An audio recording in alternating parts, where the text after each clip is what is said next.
I'm Daniel Penny, and you're listening to Non-Toxic. If you're in your 20s, 30s, or 40s and have thought about having children, you've probably also considered what that might look like in the era of climate change. Strapping on your little one's mask because of forest fire smoke, driving through a foot of water to drop off your kid at daycare, spending some quality time in front of the family sad lamp after solar geoengineering accidentally blots out too much of the sun. It all sounds kind of bleak. Scientists predict a hotter planet will fundamentally alter how our communities are built, our access to clean water, and even the seasons that keep our food system going. Though how much, we don't know. It depends on how fast we reduce carbon emissions. Those are the known unknowns. And then there are the unknown unknowns, the knock-on effects of climate change we can't even begin to imagine. Not surprisingly, a lot of people have decided that it's not worth bringing a child into this potential hellscape. Doomers feel the risks are too unpredictable, and they can't guarantee their child will have a good life when so many things could go wrong. At the same time that some climate-anxious millennials have been pondering whether to procreate, the far right has become obsessed with the decline of white birth rates. From Viktor Orban in Hungary to Putin in Russia, to a vocal segment of the Republican Party in the US of A, right-wing activists, speakers, and politicians have made it their mission to bolster the population of white people in order to, as they say, maintain their cultural heritage and traditions, or more darkly, to prepare for a coming race war. To reverse this so-called white genocide and great replacement, and to keep out the foreigners who are going to take over their countries, they argue that more white children need to be born, and that means taking away the rights of women to have abortions. In the first of this two-parter, we'll hear from journalist Sian Norris, who investigated the far-right network of power and money behind anti-abortion movements in her book, Bodies Under Siege, which came out in 2023 from Verso. In our conversation, Sian connects so-called pro-natalist attempts to roll back abortion rights around the world with the fascist myth of nature and the far-right's anxiety about women who dare to control their own bodies. It's a fascinating and surprising story. Next week, we'll be looking at the other side of the coin, talking to two anti-natalists, an activist and podcaster Amanda Oldfan-Suknick, and Finnish philosopher and professor Matti Häri, whose ideas have been picked up by climate doomers as reasons why we should all stop having kids. In the era of the climate crisis, Non-Toxic is asking that age-old question: to be or not to be?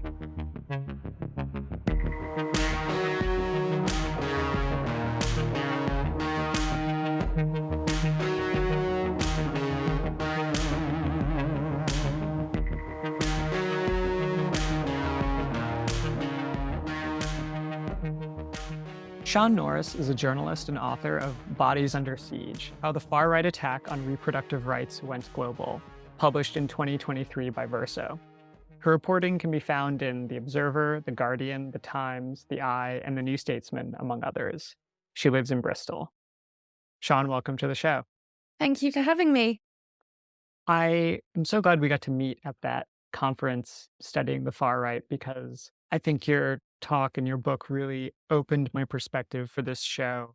I hadn't really thought about abortion in this context, and I think probably most of Non-Toxic listeners will think of abortion really as a feature of the American culture war, maybe culture wars in other countries, and it's often framed as a religious issue.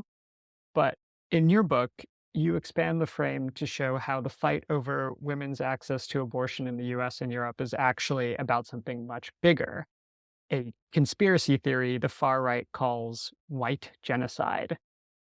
What does white genocide mean? Well, first of all, white genocide is not a real thing.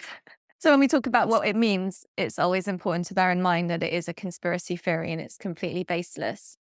But yeah, when I started researching anti-abortion movements in the UK and in Europe, I was really interested in trying to get it out of this kind of religious framing. It is important to talk about religion when we think about the rollback of abortion rights, to think about the influence of evangelical groups, the Catholic Church, obviously, but also I wanted to sort of think about how is this a political issue, not just a religious issue?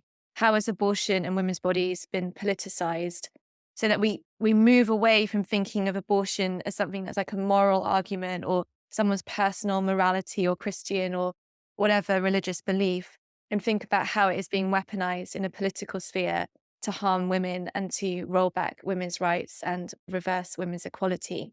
So I just wanted to, frame that first of all. But in terms of white genocide, the general kind of idea is like brown people replacing white people. And this genocide is being aided by a feminist movement that is promoting abortion and contraception. So, reducing or suppressing the white birth rate in order to deliberately reduce and suppress the white population. Here's our old friend Tucker Carlson summing it up. Now, I know that the left and all the little gatekeepers on Twitter become literally hysterical if you use the term replacement, if you suggest that the Democratic Party is trying to replace the current electorate, the voters now casting ballots, with new people, more obedient voters from the third world. But they become hysterical because that's what's happening, actually. Let's just say it, that's true.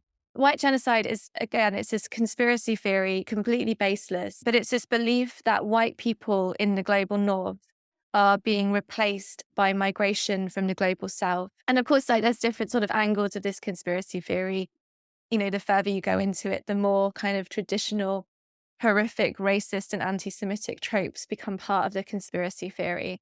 But that's fundamentally it. And I think what's interesting as well is when you look at these ideas about white genocide, there's often an overlap with this notion that there is a decline in the West, like the Western world is in decline and is being corrupted and being damaged. And we've seen this kind of rhetoric really come to the fore since Russia's full-scale invasion of Ukraine, with Putin talking about the decadence of the West, and that's what's destroying the West. And so this idea of like there being a kind of, pure idea of whiteness, of the global north, of what that should look like, being destroyed by migration, by feminism, by women, and also all of this being aided by liberal elites or democratic elites or European elites who see migration as a solution to whatever this, decline is supposed to be. So yeah, it's a very nasty theory. And one of the ways in which I think it's really been obviously tied to abortion rights was when I was researching the book, I came across a cartoon that was shared by a guy called Mark Collett, who's the head of Patriotic Alternative, like a far-right, fascist organization in the UK. Mark Collett shared a cartoon on his Telegram channel, which was a picture of an abortion clinic waiting room full of white women and a birthing suite with women wearing hijabs. And he said, this is white genocide. So the idea being that, Muslim women are having babies and white women are aborting their fetuses, and that's resulting in a suppression of the white birth rate. That sounds pretty insane. It is. How widely held are the views that you describe in Bodies Under Siege? And also, are these views translating into tangible policy wins for the far right? Or is this still something that is more nascent? So I think, and this is the reason why I wanted to write the book, and the reason why I without wanting to blowing my own trumpet, why I think this research is important.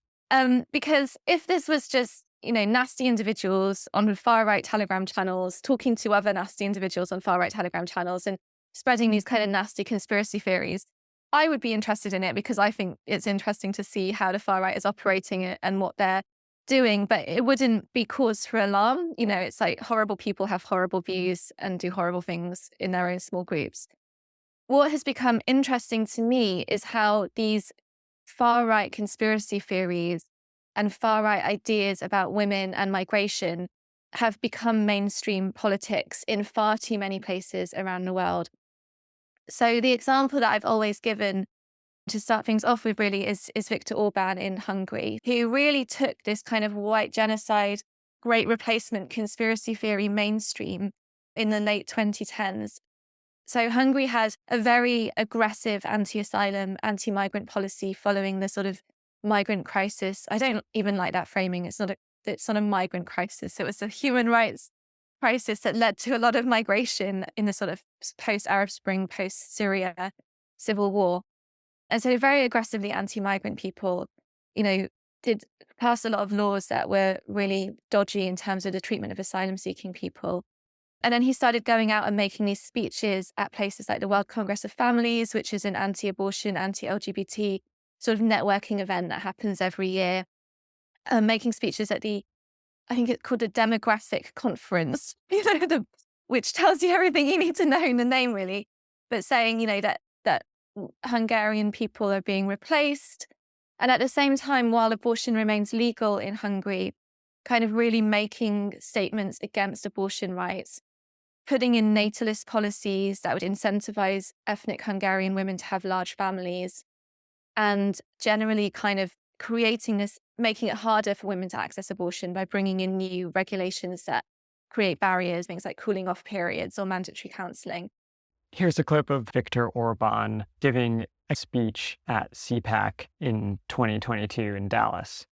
We believe that stopping illegal migration is necessary to protect our nation.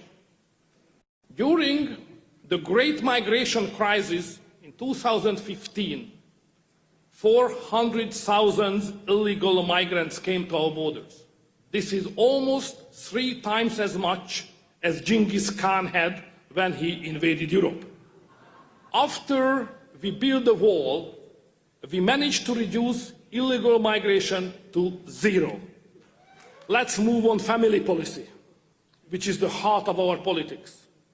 If traditional families are gone, there is nothing that can save the West from going under. Therefore, last year in Hungary, we spent more than 6% of our GDP on family policy. Families automatically get tax breaks. The state takes over your student loans after your 3rd child. Women are exempt from paying personal income tax for life after the birth of their 4th child. And we are fighting to extend the same 0 tax policy for mothers with 3 children. So, if you are not married yet, you should immediately find a Hungarian wife. That joke is pretty dark.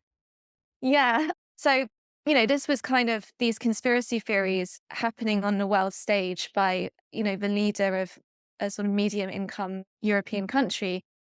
And then from Hungary, we sort of started seeing it in Italy when Matteo Salvini, who was the head of the Lega Party, was going out and doing speeches again at the World Congress of Families saying, there are 6 million missing Italians as a result of abortion. This idea that demographics or populations are being harmed and going into decline because of women's access to abortion, and always being coupled with this anti-migrant argument. And then in the US, we had a guy called Steve King, who was a congressman. Oh, I remember him. Yeah, I think he was for Iowa, Yes. the congressman for Iowa. And he was actually talking about US culture being replaced as a result of migration and abortion, and using that very specific replacement language and blaming it very specifically on abortion and migration. And so these aren't weirdos hanging around in internet forums. I mean, these are the people who make decisions about a country's laws. Yeah. I want to zoom out for a moment because a lot of the, I guess, policies are that these far-right figures believe in or are trying to enact are based on more abstract ideas and values that have been a part of the far-right universe for a century at this point. And in your book, you argue that there's a kind of fundamental idea in the far right about what is natural versus unnatural. And for the far right, women's bodily autonomy is a rejection of their natural role as the womb of the nation. Can you talk about fascist ideas of nature and where they came from, and how these ideas are connected to the modern far right's effort to roll back abortion rights? Yeah, so I think it was one of those light bulb moments when I was reading this book by Mark Neocleous, which is really helpfully titled fascism. And it goes into this idea about there being a natural order or a fascistic notion of nature.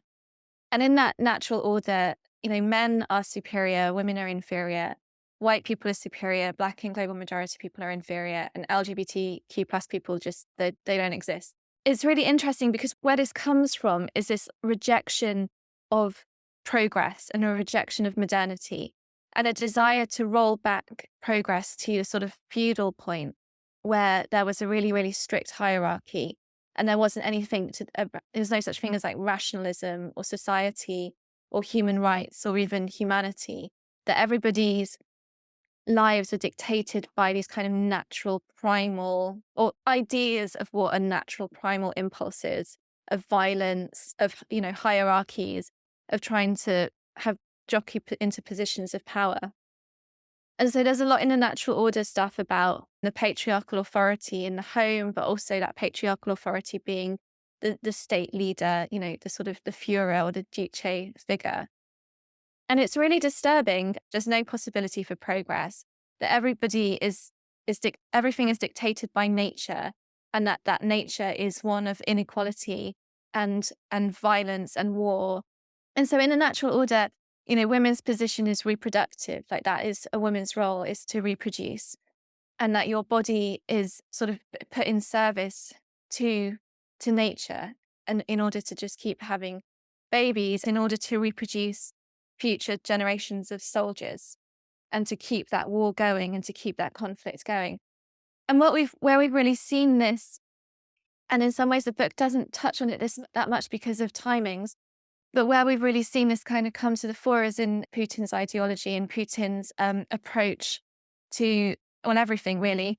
So since the start of the full-scale invasion, Putin's done a lot of talk about wanting to reverse history, like wanting to kind of that there needs to be this constant state of war. And there was this poster, like a big billboard in Russia, that has a picture of a fetus and then a child in a soldier's uniform. And I saw it and I was like, never have I seen such a perfect example of this kind of fascistic notion of constant war and nature kind of coming together.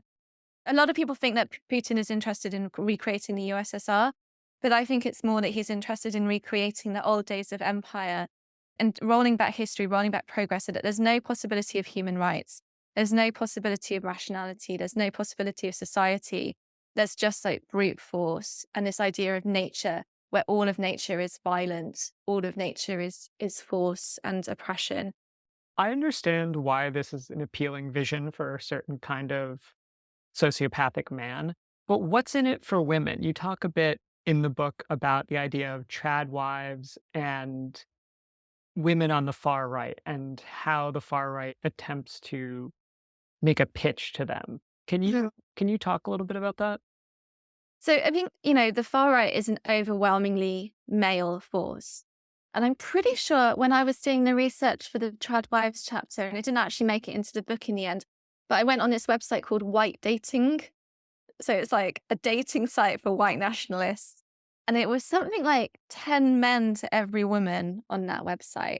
Like there is this real disparity in terms of gender.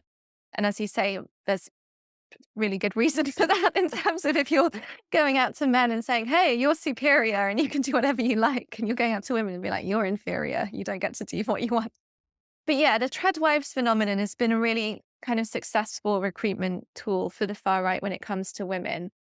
And I think, first of all, there is an attraction for women on the far right to be that minority, right? It makes you special. Like if you're in this really male-dominated movement and you're like the only woman in the room, then you're a bit like a unicorn, So it's like you get a lot of attention. You're kind of special and you're different to those other girls who don't get it. And so there's a little bit of that going on, particularly when I've interviewed women who've left the far right. So the far right says to women that you can be a white goddess, you can be the big mother. Your womb, your body has the power to save the white race. And that makes you really special. That makes you really important. And all you have to do to be that white goddess, to be that special, is just exist as a female body. and you don't have to worry about work. You can turn your back on all the stresses and strains of, the modern world. Feminism has sold you a lie. Feminism said you could have it all, but look at you, you're really exhausted. All the men you meet are terrible. Let all of that go and just be loved and adored and praised and produce. And there is, I can understand that there is something tempting about that. Like, we are all exhausted. Life is really hard. And if someone just said, oh, you can be my goddess wife and you can just exist on the homestead and I will adore you just by the virtue that you have this female body, you can see how some women would find that quite tempting. And I think the flip side of is that the far right really, really pushes an anti-feminist message. Obviously they do.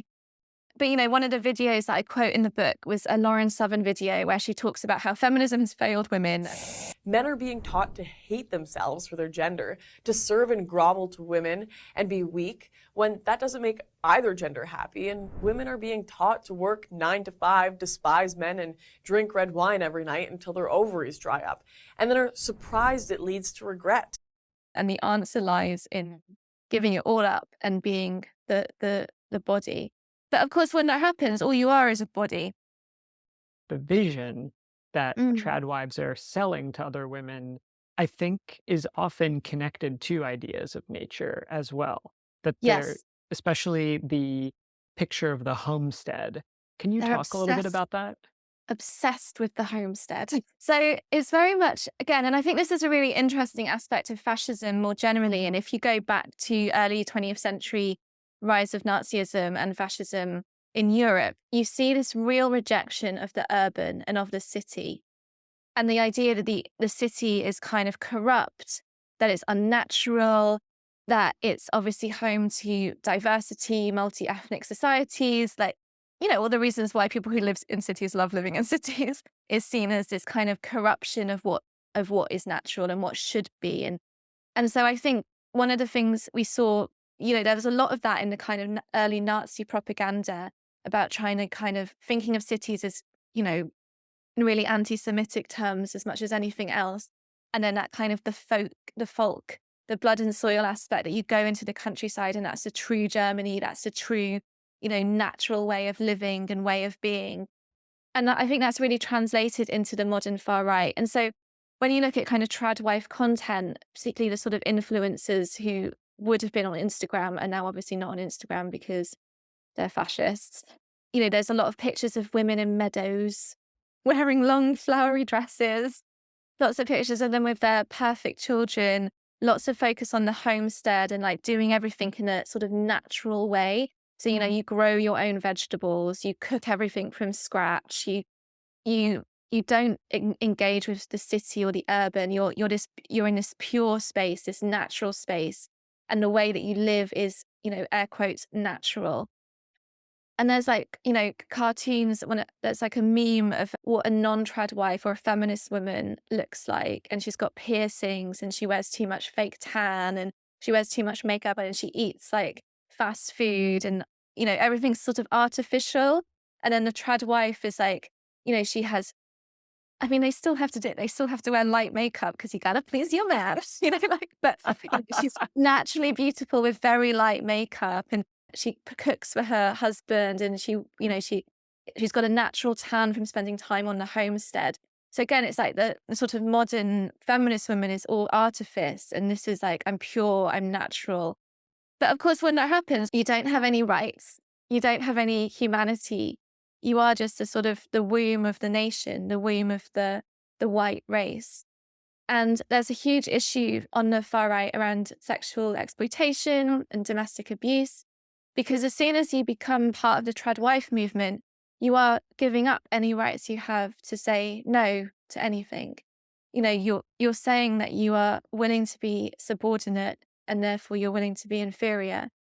And there's discussions on trad wife message boards where they talk about what kind of levels of domestic abuse are acceptable.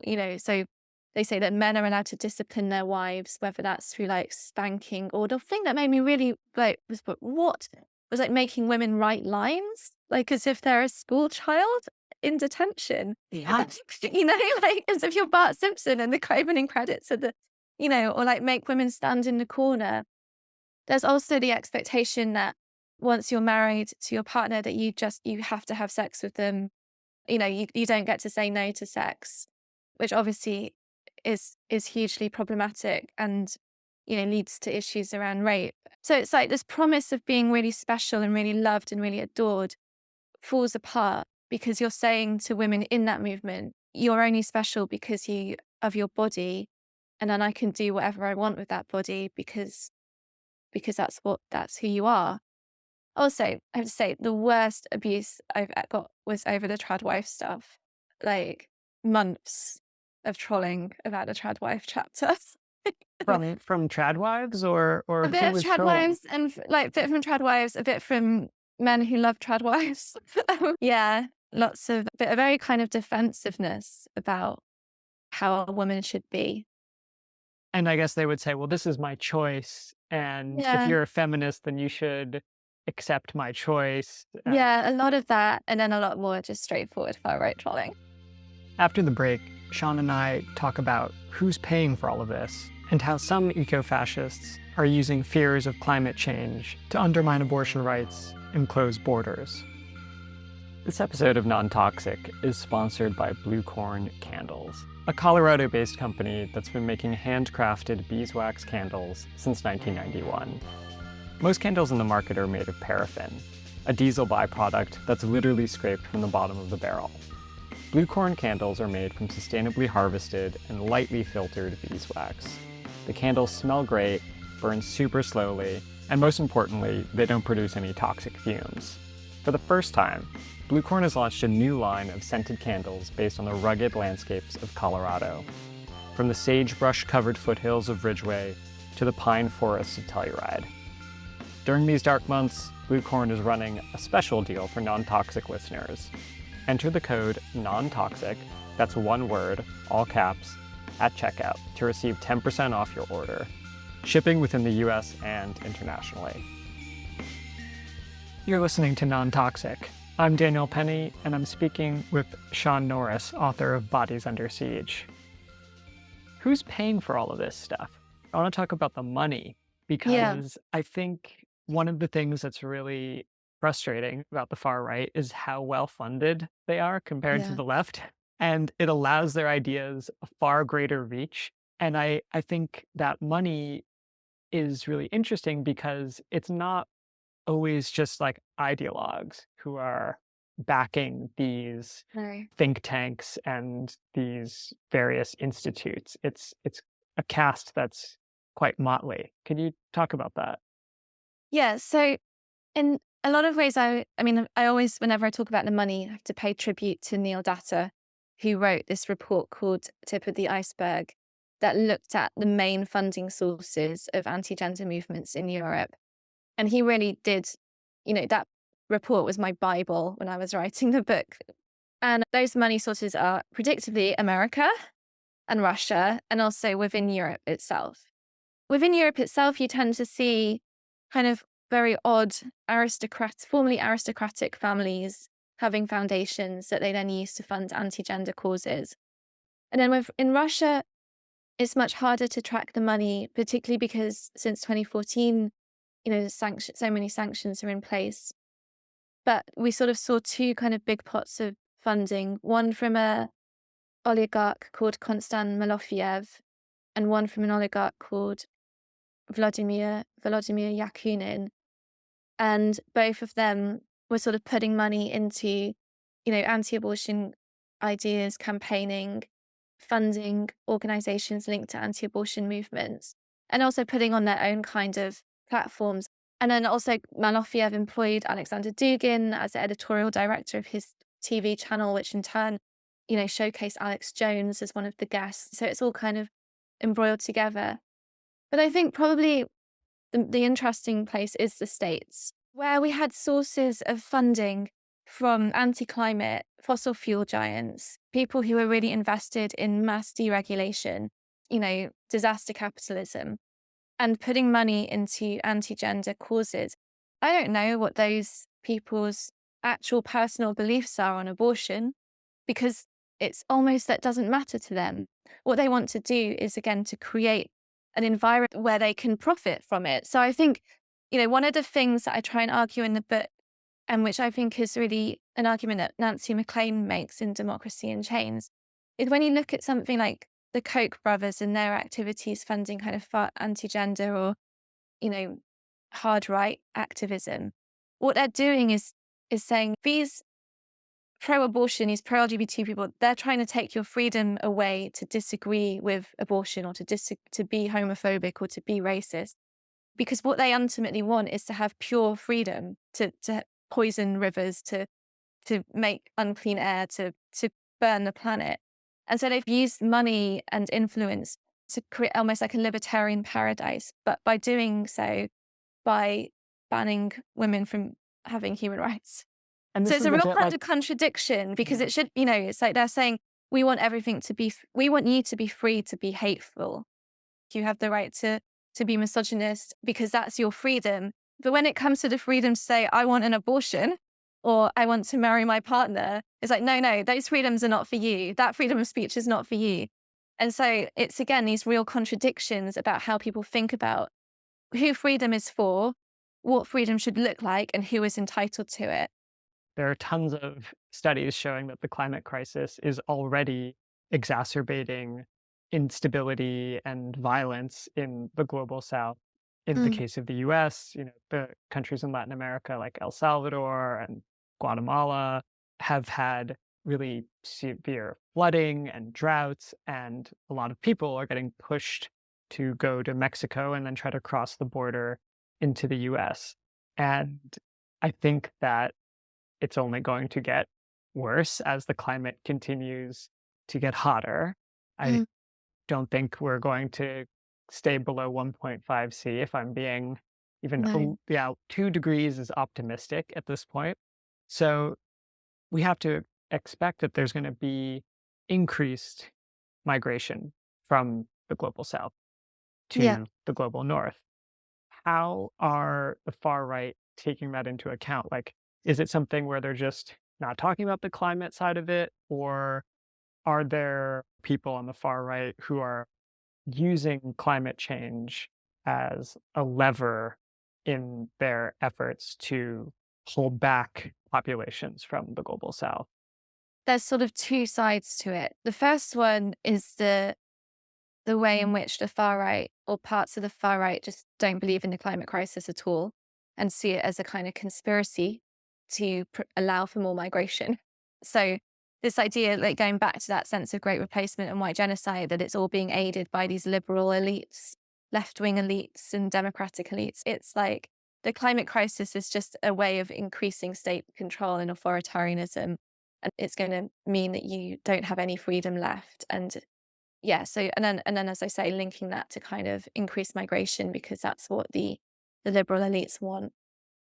And then the other side is the kind of eco-fascism aspect where there's this idea that in order to protect people from the climate crisis, you need to have more white nationalism. Again, it goes back to that idea of nature and corruption and pollution, and that we need to protect our green and pleasant land, as it were, from this sort of invasion, and that we need to kind of protect the nature, the wildlife. This is the sort of thing we saw in the manifestos of the Christchurch shooter and the El Paso shooter, right? Yes, and then of course you have the sort of Peter Thiels and the Elon Musks, who sort of see it as an excuse to go and build like weird pods or something in New Zealand where they're protected from the outside world and the sort of survivalist aspect. And I think that goes back again to these ideas of natural order and the fascistic notion of nature, that everything's a competition, that it's survival of the fittest, that if you don't have this plan B to go and live on Mars or go and live in your pod, then you deserve to burn, that kind of attitude. Ultimately, what we're going to need to do is have a more communal approach to protecting and saving the planet and living together and side by side. And that all kind of flies in the face of that sort of far right individualistic notion about who gets to survive.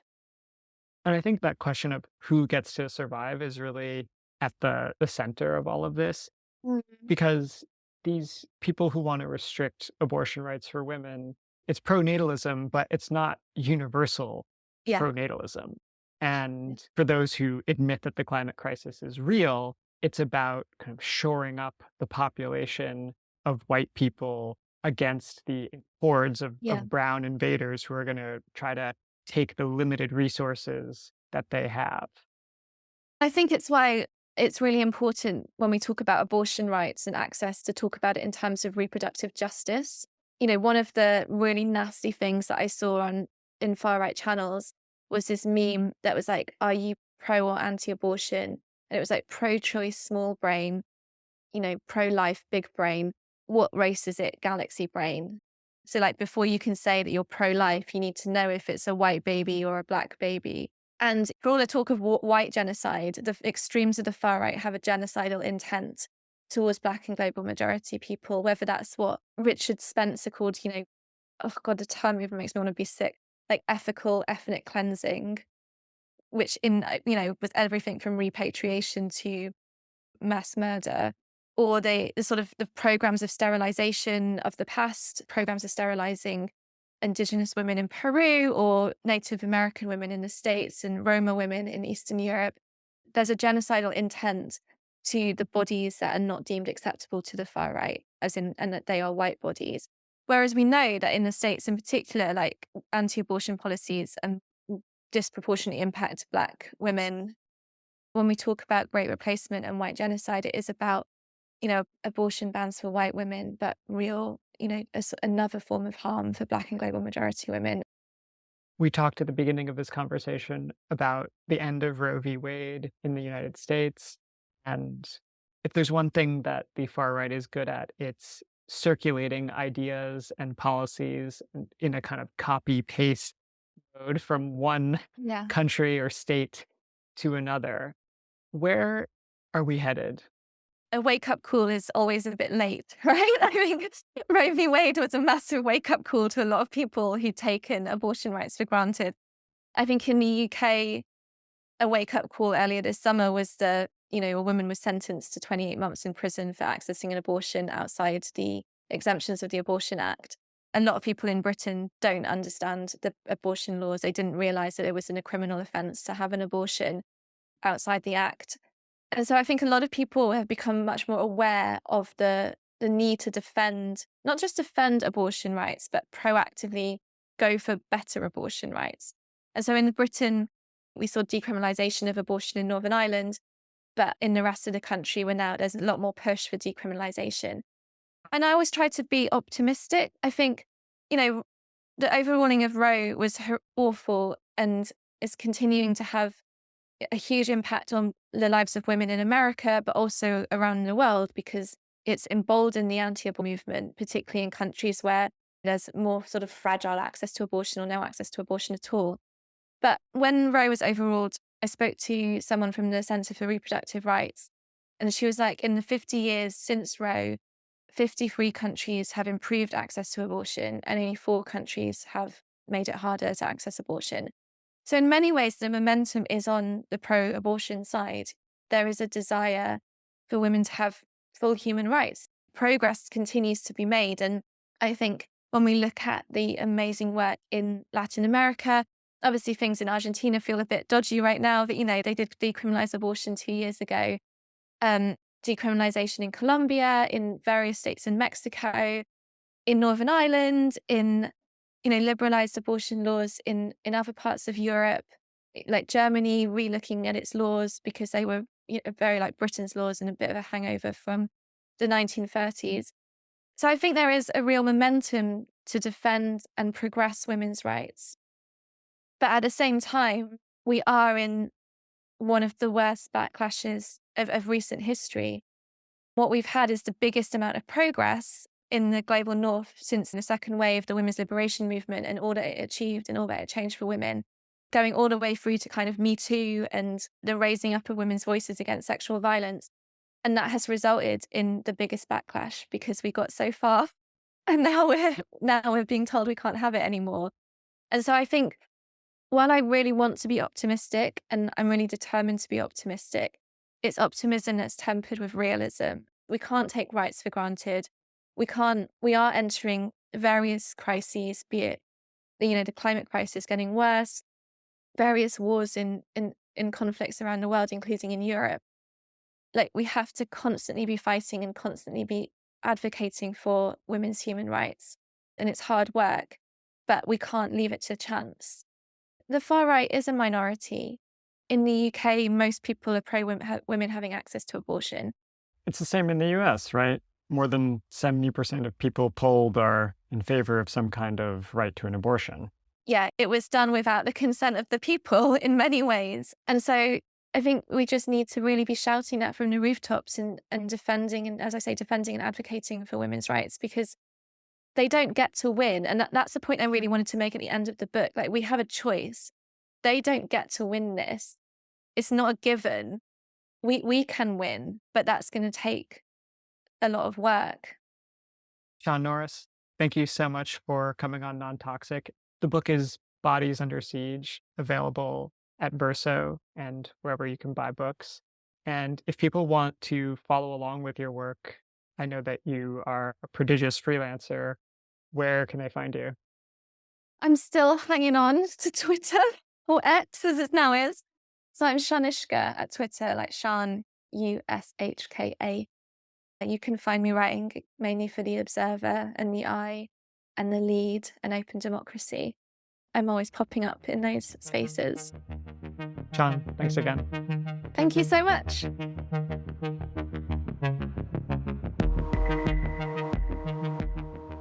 That was Sian Norris talking about her book, Bodies Under Siege, How the Far-Right Attack on Reproductive Rights Went Global. Next week, we'll be hearing from two people who are not trying to improve birth rates for anybody. In fact, they've dedicated their lives to arguing that humanity should cease to exist. We'll hear from Amanda Olfan-Sukkenik, host of Exploring Antinatalism, and Finnish philosopher Matti Herdi, one of the fathers of the so-called risk-based argument about why life is really all suffering, how fears about climate change aren't so different from early Christian millenarianism, and how to tell your friends you don't want to have kids without offending them. Non-Toxic is hosted by me, Daniel Penny, and produced by Loose Thread Studios. Our producer is Andrew Lewis. Artwork is by Sam Creasy. The music is by Nathan Sharp. Our show is supported by Blue Corn Candles, with help from our lovely patrons. If you'd like to support Non-Toxic, you can go to patreon.com/nontoxicpodcast, sign up, and help us detoxify the discourse.